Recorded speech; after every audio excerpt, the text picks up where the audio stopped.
And thank you, Priya, and Ty for, what's already been a great conference and the beautiful location. Actually, Thomas did an amazing job of setting up, I think, some of the themes I won't be talking about, but that will be in the background. And I'm going to do the science and humanities thing by giving you a kind of narrative, but talking about the physics in some ways. And I'm going to give a philosopher's talk by not asking sort of what are the causal relations in some particular domain and how do we know them, but what are causal relations? And the reason that this is an issue has something to do with the way that physics developed. So there was a time when causation was thought to be the sort of objective ordering relation of the universe. So children almost out of the womb are kind of engaged in causal exploration. We push, we pull, we learn what affects what. Early science was all about discovering causal relations. So how did we get to the point in physics where we were wondering whether causation was even a part of the structure of the world? Well, the back history of this is that at the same time that physics emerged in its modern mathematical form, causal structure sort of fell out of it. And this is what Thomas was alluding to. So what Newton's theory, which was really the first theory that we had in a form that we would recognize as a modern physical theory, what it gives us is these associations between global time slices of the world. And they tell us that, as he said, if you knew the let me back up a bit.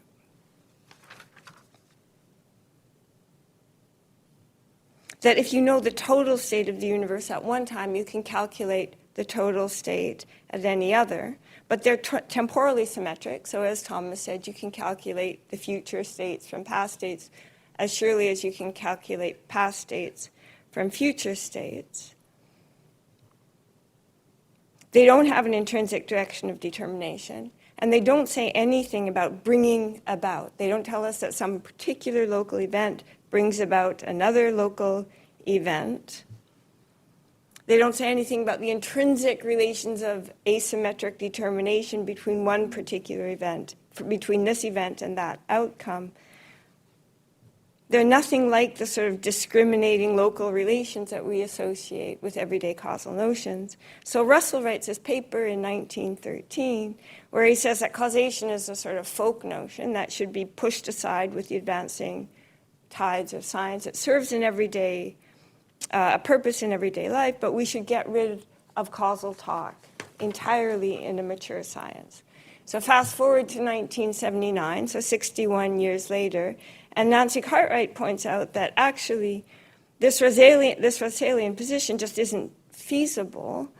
Time-symmetric laws will give us a pattern of correlations among physical quantities, but we need specifically causal information for deciding how to act. So this connects nicely with Samantha's paper. So for example, if you're a doctor, and you notice that people with fevers are cold, so there's a tight correlation between having a fever and being cold, that doesn't by itself mean that putting someone in a warm tub is a good way to break the fever. In fact, we know that's not so. And the way that we know that's not so has something to do with the causal relations. We need specifically causal information to know whether something is a strategic route to bringing about ends.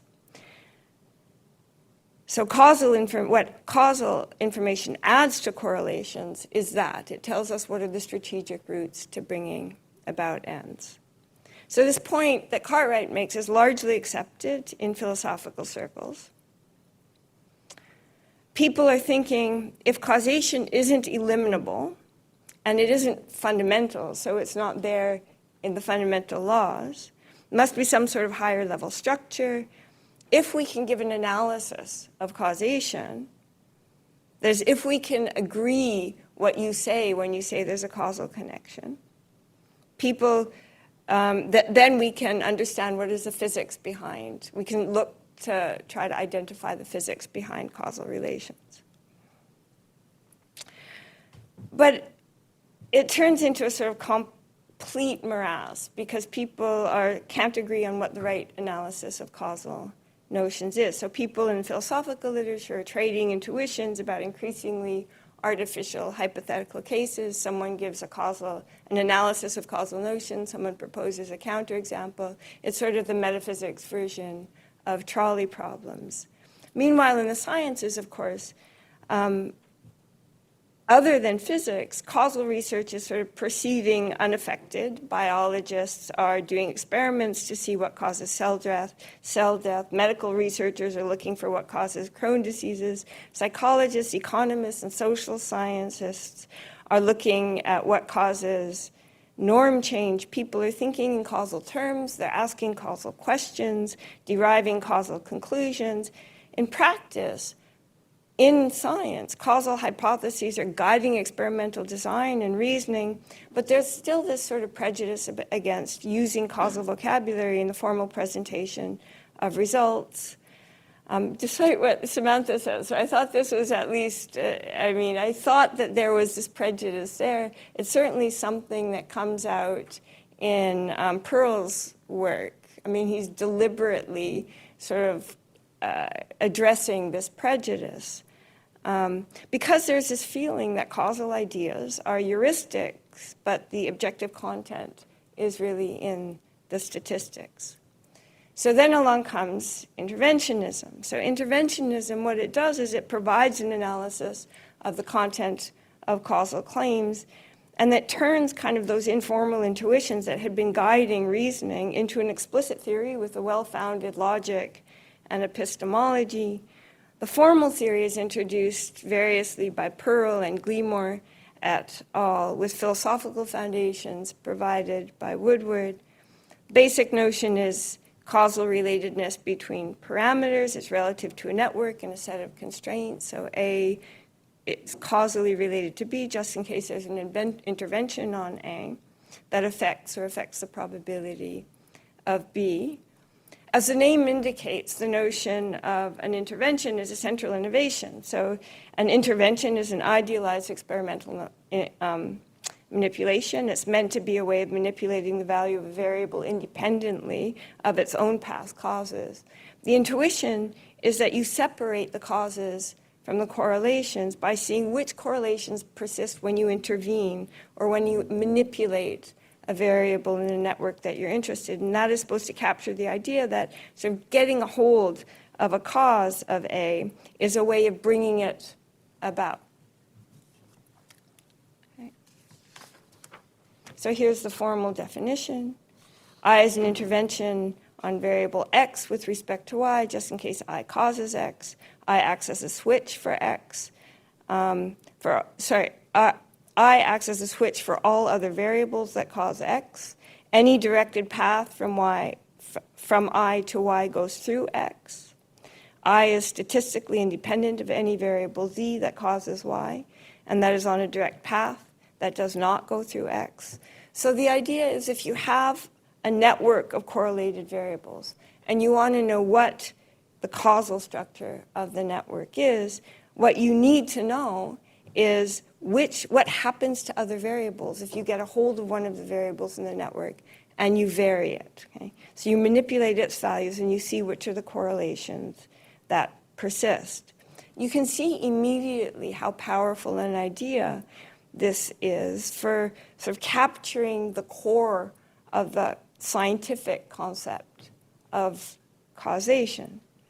Any correlations with B that remain when we intervene on A aren't due to the information that A carries about other causes of B, but about influences that pass through A.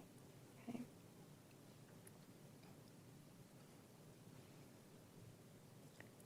So this idea is used to generate analyses of allied notions, direct cause, singular causation.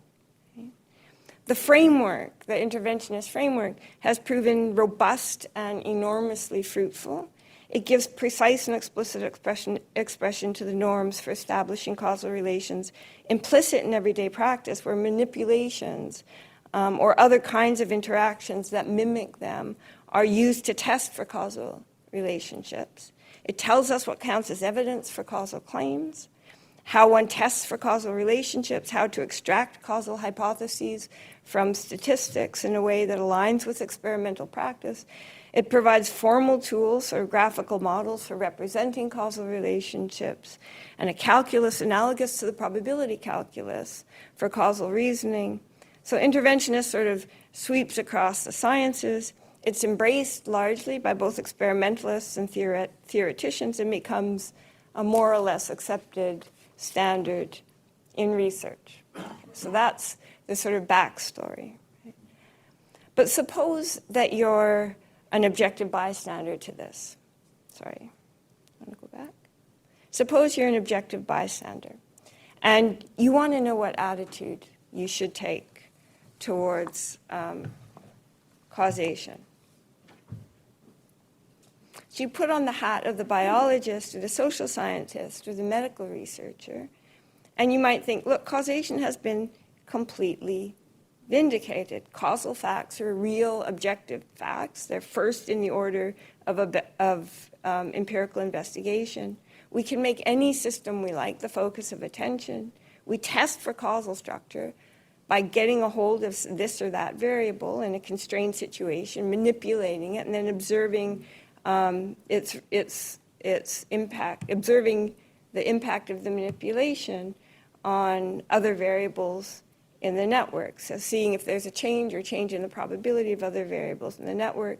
This is the essence of experimental practice. Intervening in the practical sense, of course, it falls short of being an intervention in the big I sense, in the sense that it actually breaks any ties to past potential causes, but we do our best to randomize connection to suspected causes. We can always be wrong, so there's a bit of a gap between what we actually observe, seeing a response to an experimental manipulation, and inferring a causal connection, but that's a part of the epistemology, not a problem with the ontology. So we can release ourselves, if you've got this hat on, you can release ourselves from the shackles of speaking only in terms of correlations. Causal relationships are a perfectly objective part of the fabric of the universe. So here's what Pearl says. This is largely his attitude. He says, I used to think that probabilistic relationships constitute the foundations of I used to think that probabilistic relationships constitute the foundations of human knowledge, whereas causality simply provides useful ways of abbreviating and organizing the intricate pattern of probabilistic relationships. I now, he says, take causal relationships to be the fundamental building blocks, both of our knowledge of physical reality and of human understanding of that reality. And I regard probabilistic relationships as but the surface phenomena of the causal machinery that underlies and propels our understanding of the world. Okay, so that's one attitude. But now you put on the hat of the physicist, looking at this in particular through the lenses of Russell in 1913, when he wrote that original paper, you might have a different reaction. So let's go back to the physics of Russell's day. We assume classical world and fundamental laws of temporal evolution. We embrace interventionism, moreover, as an accurate formalization of the causal concepts and the scientific machinery that's built around discovering causal relationships. One might now reason as follows. I understand why limited creatures investigating in a piecemeal way nature think in causal terms. In most experimental contexts, we have a provisional and a pragmatically motivated division into the inside and the outside, that is to say, the system that we're interested in and the outside world. And we know it works well enough in that setting to treat certain experimental manipulations as interventions. But we know that, strictly speaking, there are no interventions. No variable is ever, as a matter of physical law, separated from its own past causes. The content that distinguishes causes from correlations is purely hypothetical in the sense that it comes specifically from the treatment of certain experimental interventions as manipulations. So it relies specifically on the idealization that small I interventions, that is the experimental manipulations that we make in the laboratory, are interventions with a big I, that is interventions in the technical sense, that they really do break ties to all past causes. If we take seriously that we are parts of nature, then our actions on a system aren't really interventions. Neither are coin flips or random number generators, nor any of the things that we actually use in experimental cases and treat as interventions. What there is in nature is the unbroken fabric of events. When we absorb our activity, that is the activity of the experimenter, the manipulation of exogenous variables, the setting of knobs, the coin flips, the natural experiments, when we absorb all of those into the fabric of nature, we find that that nature is completely described without residue by the unbroken pattern of events, correlations, but no causes. Okay. So you would be perfectly within your rights, I think, to think that interventionism has in fact vindicated Russell rather completely. The association of intervention with human manipulation of variables, moreover, is not an accident. So I'm putting on a hat now, so I'm arguing in this vein. The treatment of our own experimental manipulations as paradigms of intervention is a holdover from illusions that our own actions aren't themselves part of the law-governed fabric of events. It also, moreover, reveals the flaw in Cartwright's argument against Russell. Remember what she said, we need causal information for practical reasoning. But that is only because in that context we imagine that our own actions are coming from outside the fabric of the universe, from outside the causal order. Pearl himself was very clear about the logic of the situation. So this is what he writes. He says, if you wish to include the entire universe in the model, causality disappears because interventions disappear. The manipulator and manipulated lose their distinction. However, scientists rarely consider the entirety of the universe as an object of investigation. In most cases, a scientist carves a piece from the universe and proclaims that piece in, namely the focus of the investigation. The rest of the universe then considered out or background, and it's summarized by the boundary conditions. This choice of in and out creates an asymmetry in which we look at things, and it's that asymmetry that permits us to talk about outside intervention and hence about causality and about causal effect, cause-effect directionality.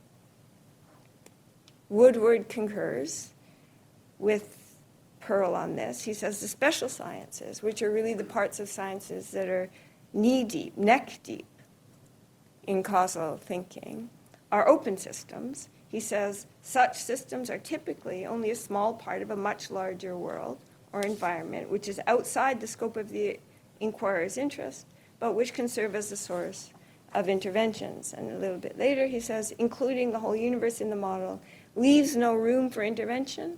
Causal notions are not applicable to closed systems. So when we're investigating nature, the idea here is that we put a frame around some system and we investigate it. We ourselves are outside the system and we examine the effects of external input. This is essential to experimental science. But the frame, of course, is artificial. We can always widen the scope of the frame. We can always include more and more variables in the networks, put more and more explicitly into the models. Any exogenous variable can be made endogenous. And when we carry this process out, this process of widening the frame to the limit, we do away with the fiction that we are outside the systems themselves that we study. When we do that, we find there are no interventions.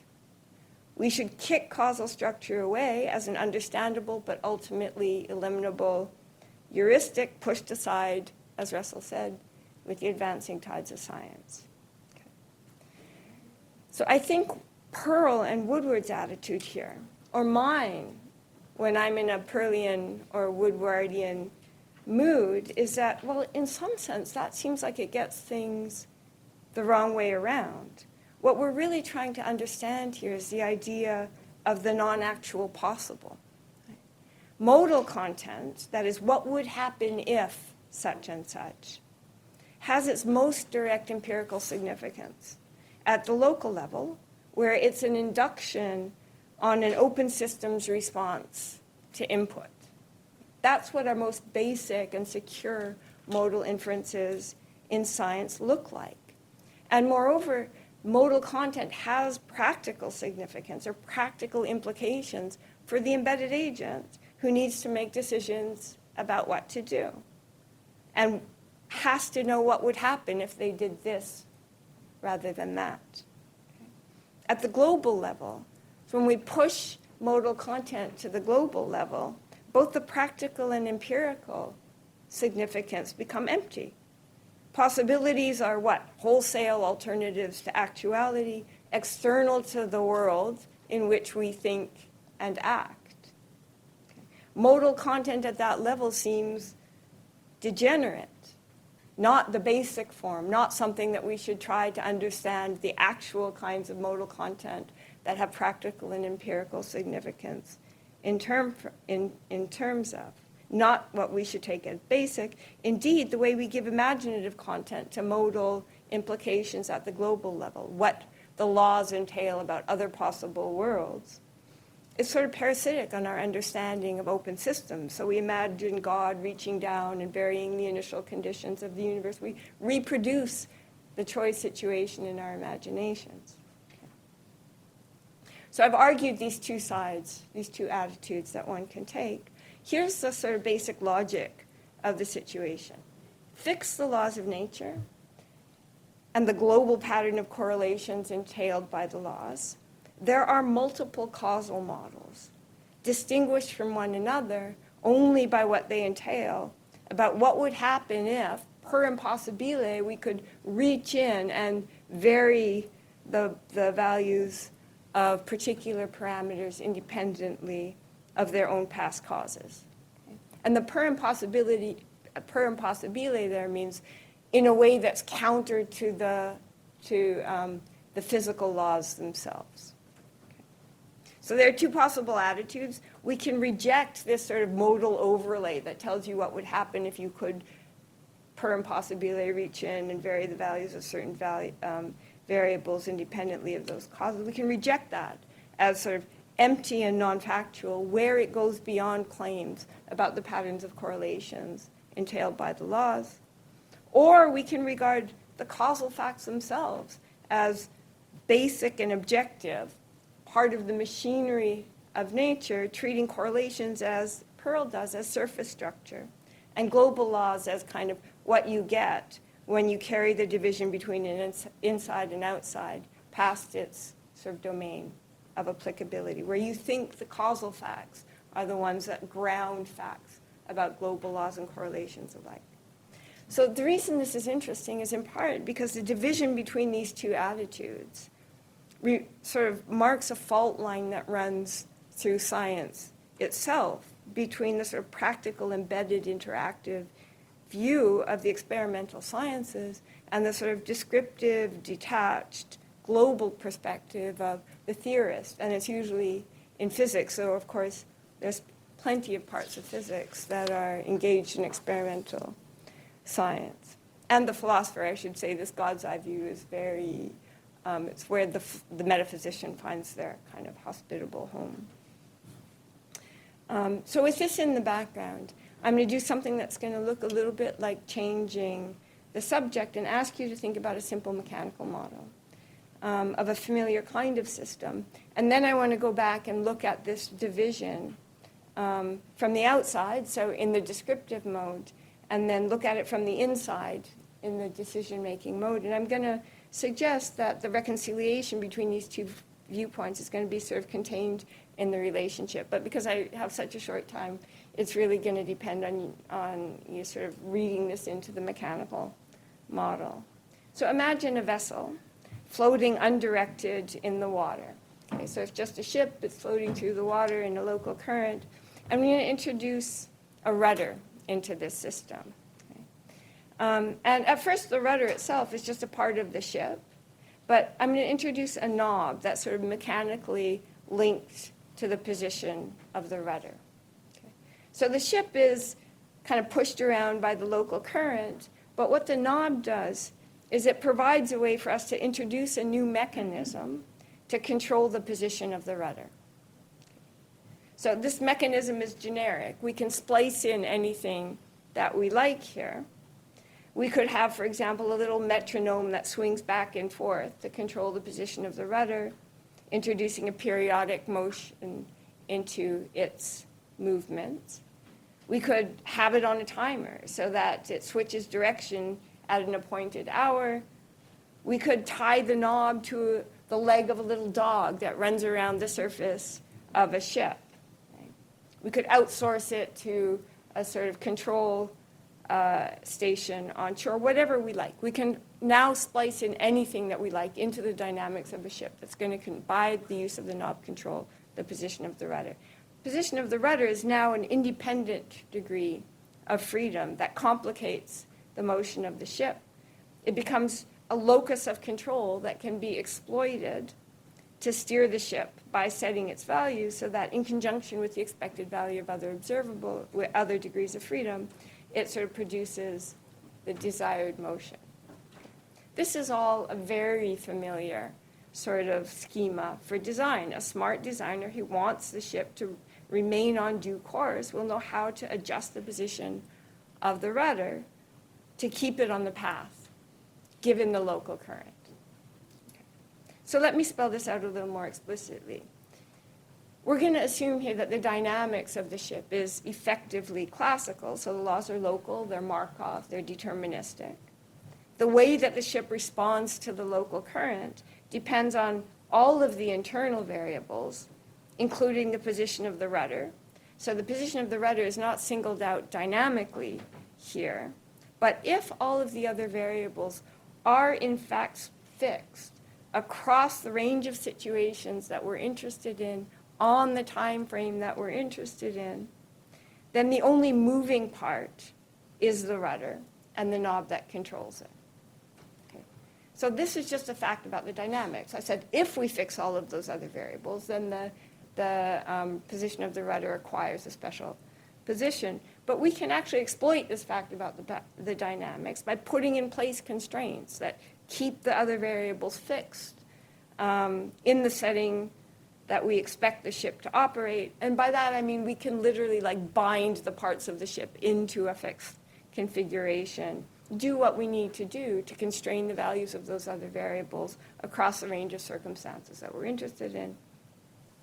The knob then has a special position as the only, under those conditions, as the only active internal variable.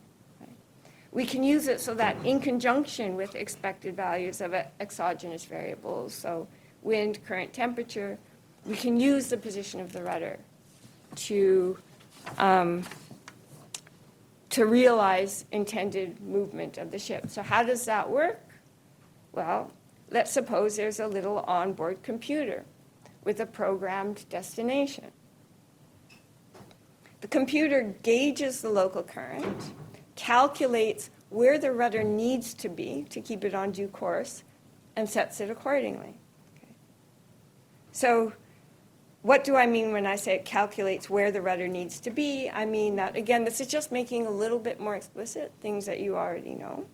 I mean that it predicts the expected values of different settings of the rudder and chooses based on not the expected value, the expected outcome of putting the rudder in different positions, and calculates, and then bases its decision on the assessment.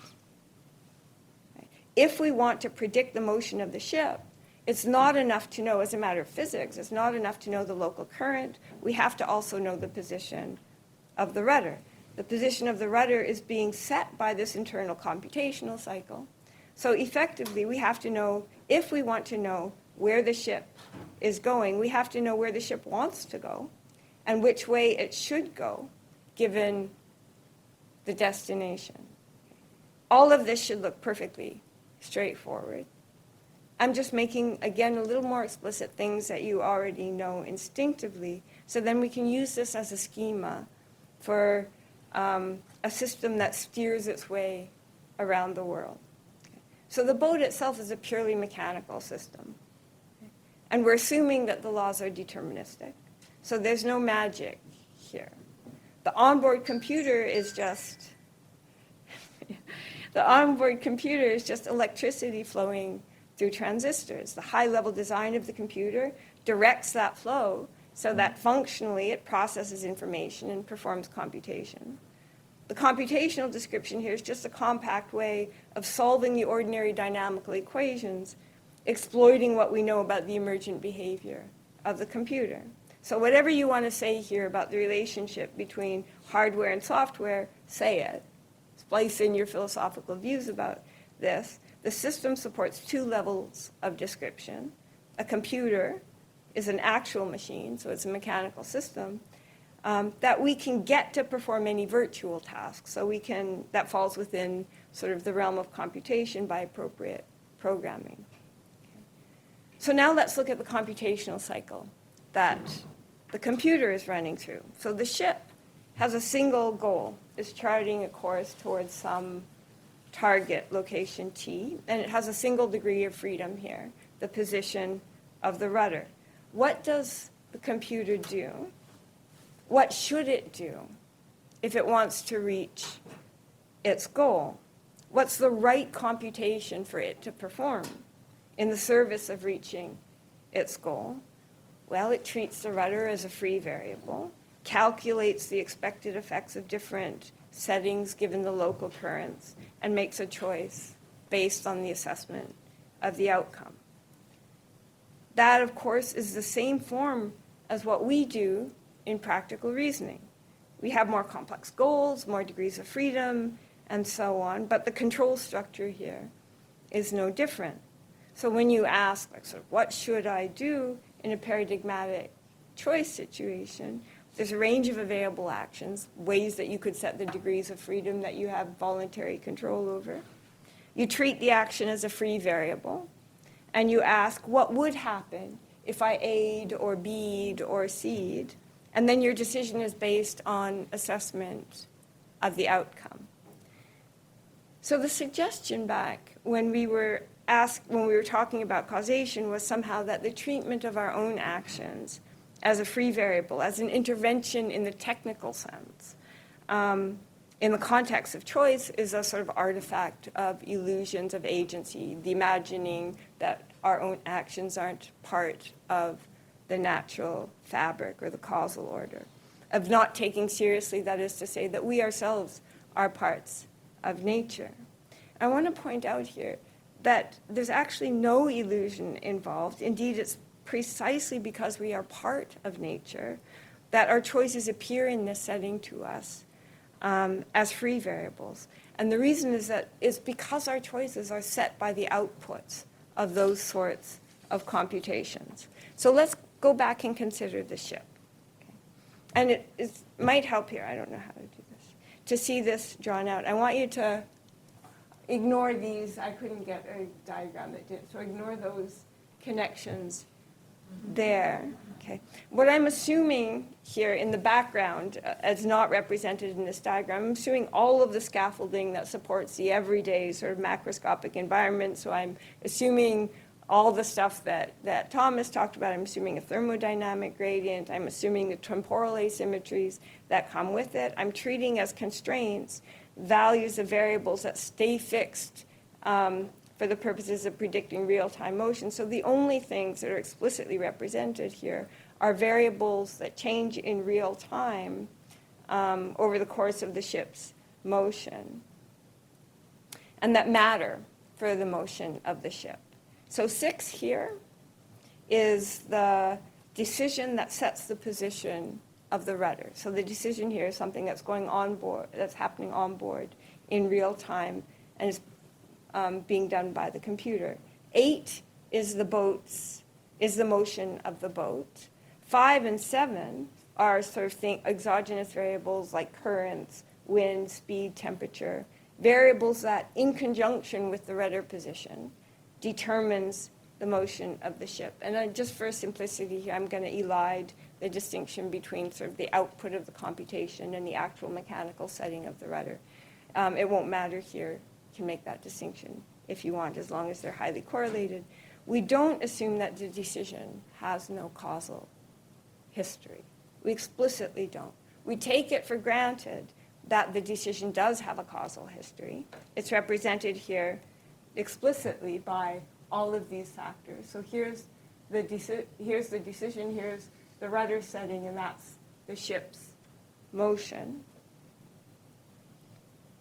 The only thing that we assume is, one, that the decision makes a difference to the ship's motion in the sense that given the other variables, so given 5 and 7 and any other relevant exogenous variables, conditionalizing on 6 has a probabilistic effect on the ship's motion, and 2, that the decision is determined by the output of a computation that assesses its effects. Okay.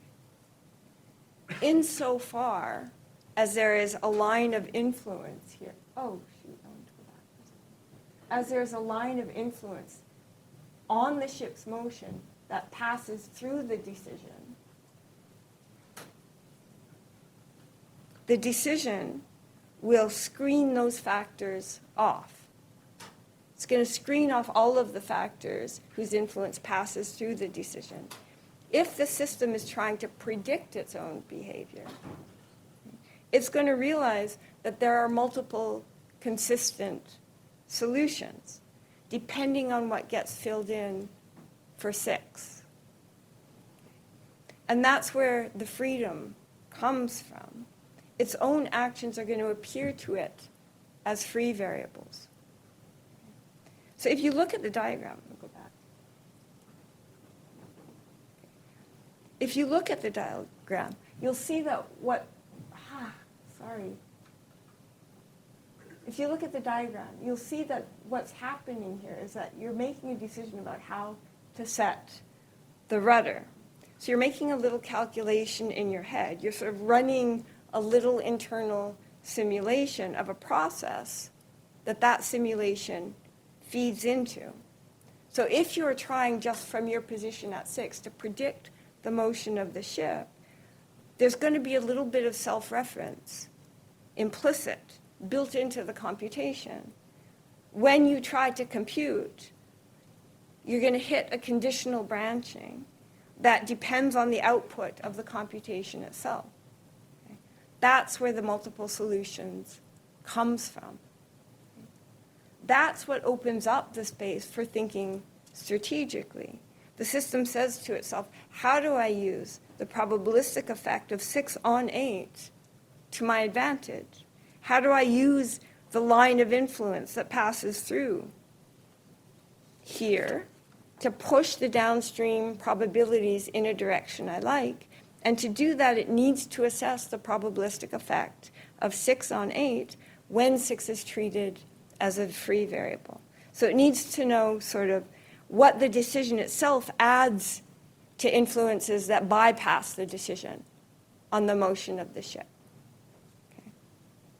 You can think of the process between 6 and 8. Let me go back. You can think of the process between 6 and 8 here as consolidating all of the influence that comes from 6's past and making a decision about where to deposit that influence. 8, of course, is just one among the factors that jointly determine the ship's movements. There's a ton of physics that's going on here that's determining the values of these other variables, so the currents, the wind speed, and so on. Okay. But the process is designed to effectively hack that physics by determining the expected values of those and saying, what do I need to do here to produce some target state in the future? So it's factoring them into its decision about what to do. So where is all this leading? All of this is leading to the idea that, look, from the outside, there are no interventions. There's just the unbroken fabric of nature. But from the inside, there are interventions simply for self-referential reasons. It's an expression of the fact that some of what happens in nature is stuff that we do, and that's where causal thinking has its home. Teleology, acting for ends, is underwritten by the recognition that decisions have an effect that we can anticipate and can be used strategically to shift downstream probabilities in a favored direction. Whatever contribution your decision makes to the determination of your action, the contribution is measured by treating it. The contribution is measured by treating it as a free variable. And you need to know what that contribution is if you're going to use it strategically. So there's nothing diluted about treating your own actions, your own voluntary actions, as free variables in the context of deliberation. That's what creates the need for causal information. And this is, I think, the right way to reconcile that sort of inside-outside views. Great. Thank you so much. We are running late, so I will, how about 2 quick questions before we break for a coffee? It's a naive comment, but I mean, I'm just wondering first if this discussion conflates the difficulty of establishing a causality and the absence of causality fundamentally, right? And so this is the first question, and I guess I will just stay on that. So I'm not sure why you say that. Oh, okay, so then to expand, say you mentioned continuously this fabric of universe. And in this fabric of universe, say your talk is like a tiny speck. And the question is how those specks are connected to each other. The one possibility is they influence each other, which implies a causation. Because the alternative, the opposite of causation is not correlation, the opposite is randomness to me. So then if the fabric is complex, say if the fabric, the element is simple, you can figure out what we do in the laboratory easily. If the fabric is complex and the links are also complex, you may just face the situation where you cannot define what the causal relations between those millions and millions of nodes are.